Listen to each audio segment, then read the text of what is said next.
Hey folks, what's going on today? Hope you're all doing really good. Today I'd like to do a little lesson on basically the chords and kind of the layout to the song Behind Blue Eyes by The Who.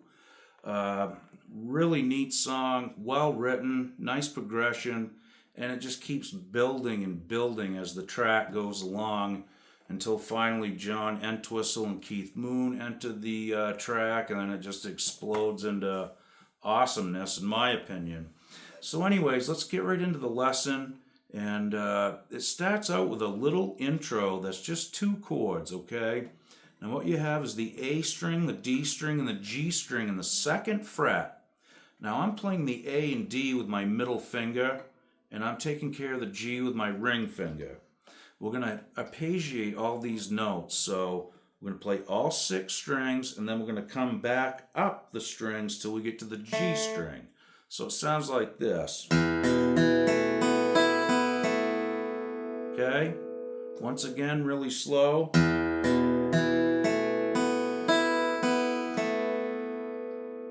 We're going to do that twice.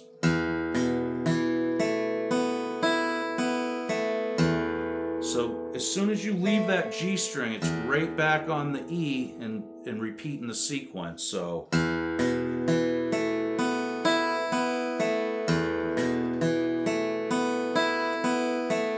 okay, now what we're going to do is play the D string in the first fret. So I'm just going to kind of release my middle finger off the D string and play it in the first fret with my pointer finger. Same pattern.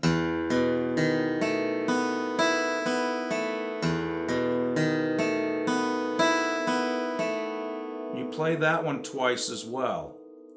Okay, and then it goes right into the first verse, which is E minor, same pattern. G, D. Now you can hammer on there if you want. Now all I'm doing is playing the open E, and I'm hammering on my middle finger in the second fret. Okay, so and you can do that little move too. Adding your pinky onto the third fret on the E string and then pulling it off. Okay, so once again. I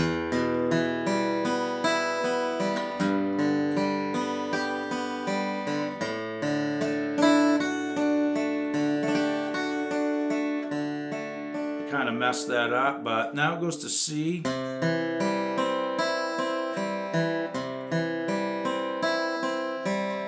A.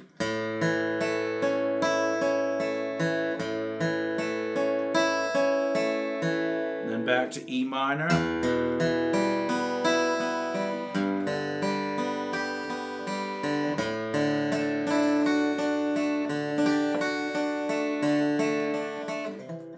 C. A. Okay, now it's going to go to C, and I'm going to start strumming.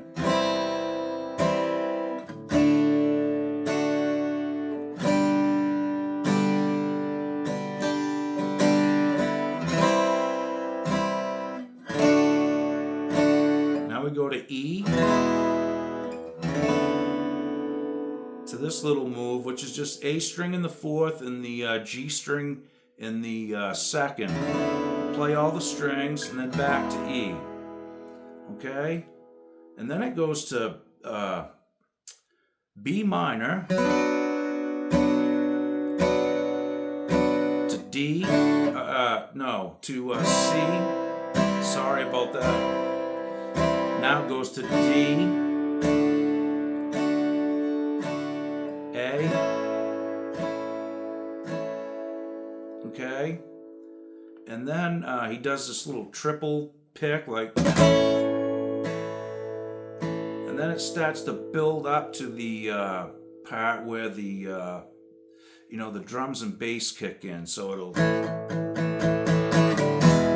gonna go to E, B minor, A, E, B minor, A, D, B minor.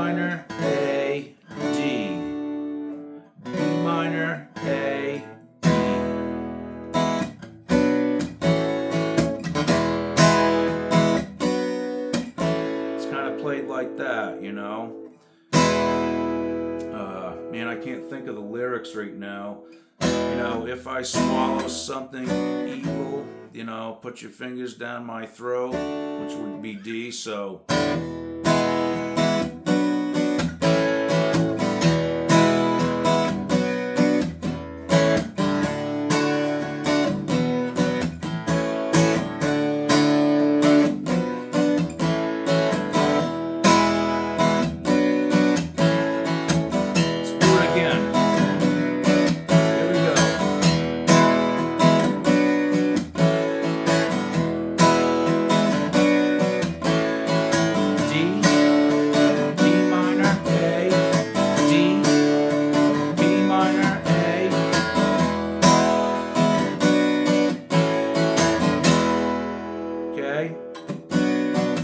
Now it does these punches where it goes B,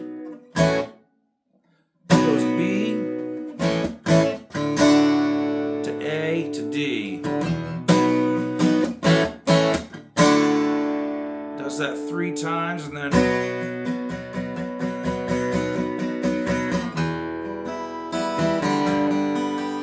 back into the thing again, right? Where he just sings the outro section.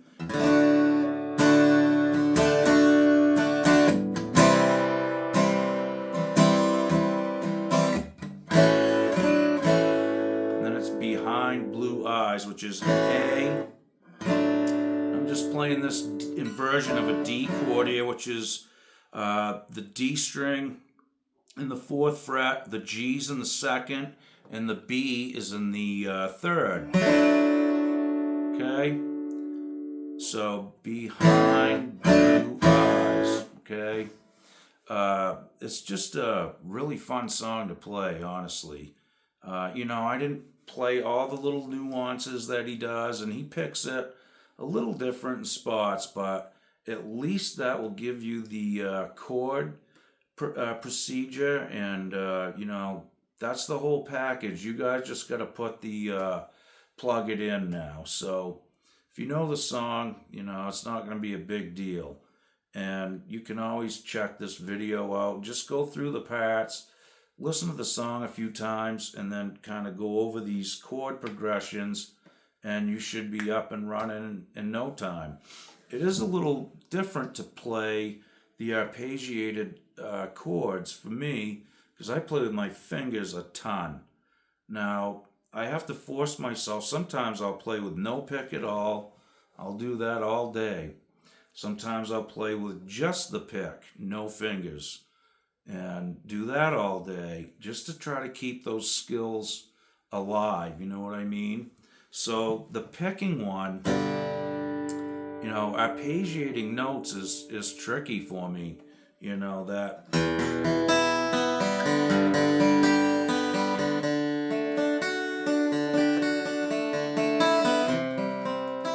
So, you know, I need to work on that, and that's why I thought this would be a cool video to put up. So, you know, maybe you guys are in that same kind of thing. It's just not something that we do a lot, I don't think.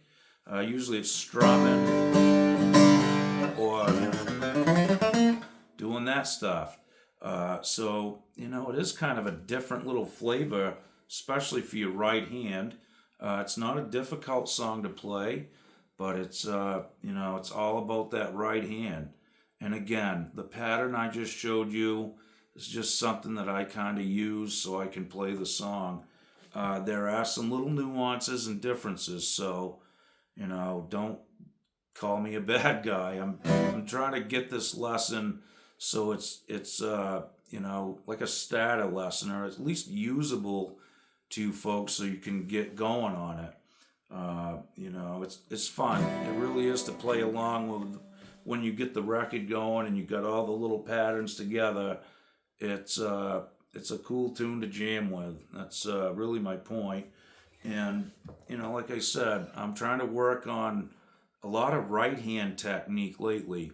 Strumming, you know, that kind of arpeggiating notes, and not playing necessarily my fingers all the time. So it's just a good change for me, at least, and hopefully it's something you guys kind of take to, and you'll know right out of the gate if your chops are good or bad when you do it. So if it feels really stiff and odd, which it kind of did for me, then that's a good sign that you need to get that loosened up, right? So in any case, I hope this lesson helps, and we'll see you guys real soon, okay? Be good. Okie doke.